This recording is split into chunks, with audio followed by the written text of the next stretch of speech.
హరీష్ రావు అతి వ్యాఖ్యలకు ఎలా స్పందించాలనేది కూడా అర్థం కాని స్థితి. ఇలాంటి బెదిరింపులు అధికారులను ఆయన ఏంది రిటైర్డ్ అయినా కూడా వదలడట. గతంలో సప్త సముద్రాలు దాటినా కూడా వదిలేది లేదు అని. మీరు అధికారంలో ఉన్నప్పుడు అధికారులను బెదిరించి సప్త సముద్రాలు దాటితే పట్టుకొచ్చి ఇక్కడ కమిషన్ ముందు లేదంటే ఏసీబీ ముందు ప్రవేశపెట్టిన ప్రభుత్వం రేవంత్ రెడ్డి ప్రభుత్వం.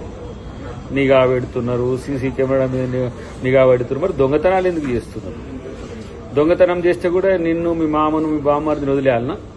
ఇట్లా వదిలేసినందుకే కదా తెలంగాణ తెగదోచుకున్నది.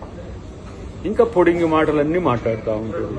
ఏందో ఈయనే అధికారం ఇప్పుడు పోయి గిట్లా వస్తున్నట్టు. నీ ముఖం, మీకు అధికారం కల్లా ఎవడు చెప్తుండో మీకు మరి పిచ్చోడు. మీకు మళ్ళా వస్తుంది సార్ తెలుస్తలే. మీ మరదలు పెట్టిన షాక్ అర్థం కావట్లేదా? ఇంకా ఇలా అధికారం వస్తుందని మిషతోని అధికారులను బెదిరించే ప్రయత్నం చేస్తే ఏంది నువ్వు చేసేది ఏంటిది? ఇంకా అధికారం పోయినాక కూడా ఎన్ని తిట్టినా సిగ్గు లేదా, లజ్జ లేదా? ప్రతిసారి రేవంత్ రెడ్డి గారి ప్రభుత్వం మీద, లేదంటే రేవంత్ రెడ్డి గారి మీద, లేదంటే పథకాల మీద అబద్దాలతో కూడిన స్టేట్మెంట్స్ ఇవ్వడం అనేది మీకు మాత్రమే చెల్లుబాటు అవుతుందని ఆయన నాకు అర్థం కావట్లేదు.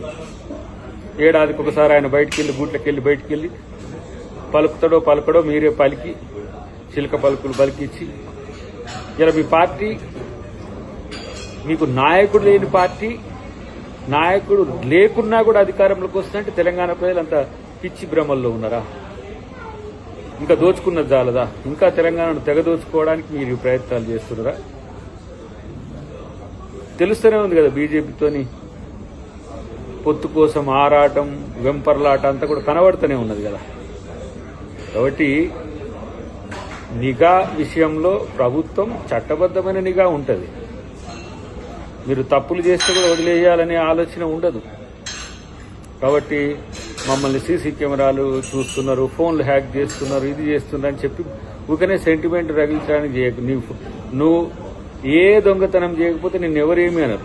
కానీ దొంగతనం చేసుకుంటే మాత్రం నన్ను ఎవరు ఆలోచించొద్దు, నా గురించి చూడొద్దు, నన్ను పట్టించుకోవద్దు అని చెప్పి బుకాయింపు ఏవైతే మాటలు ఉన్నాయో వాటి బంద్ చేయి. కాబట్టి ప్రతిసారి ప్రభుత్వం మీద, ముఖ్యంగా కాంగ్రెస్ ప్రభుత్వం రావడం అనేది ఇష్టం లేని మీకు ఇంకెంతకాలం ఈ అక్కస్తో ఇట్లాంటి స్టేట్మెంట్స్ ఇస్తారో, మీరు ఇచ్చినంత కాలం, మీరు ఎంత ఇస్తే కాంగ్రెస్ పార్టీ ఇంకంత బలంగా ఉన్నట్టు, అంత నమ్మకంగా ఉన్నట్టు. ఎందుకంటే దొంగల మాట జనం వినరు. ఆ విషయం గుర్తుపెట్టుకుంటే మంచిది. కాబట్టి మిమ్మల్ని ఈ ప్రభుత్వం వదులుతుందని కూడా మీరేమీ అనుకోకండి.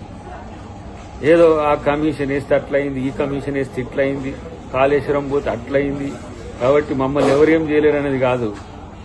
మిమ్మల్ని ఈ ప్రభుత్వంలోనే ఎవరు వదిలిపెట్టరనే విషయం గుర్తుపెట్టుకోండి.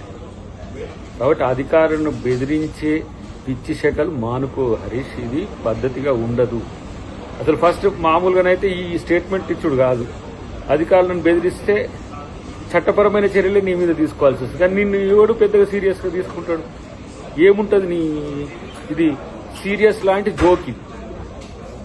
కాబట్టి పిచ్చి ప్రగల్భాలు మాని కామ్గా మీ పని మీరు చేసుకోండి, ప్రజల కొరకు ప్రయత్నం చేయండి. అంతే తప్పితే ఇలాంటి ఏమంటాము హెచ్చరికలు లాంటివో లేకపోతే ఇష్టం వచ్చినట్టు మాట్లాడేది బంద్ చేస్తే మంచిది.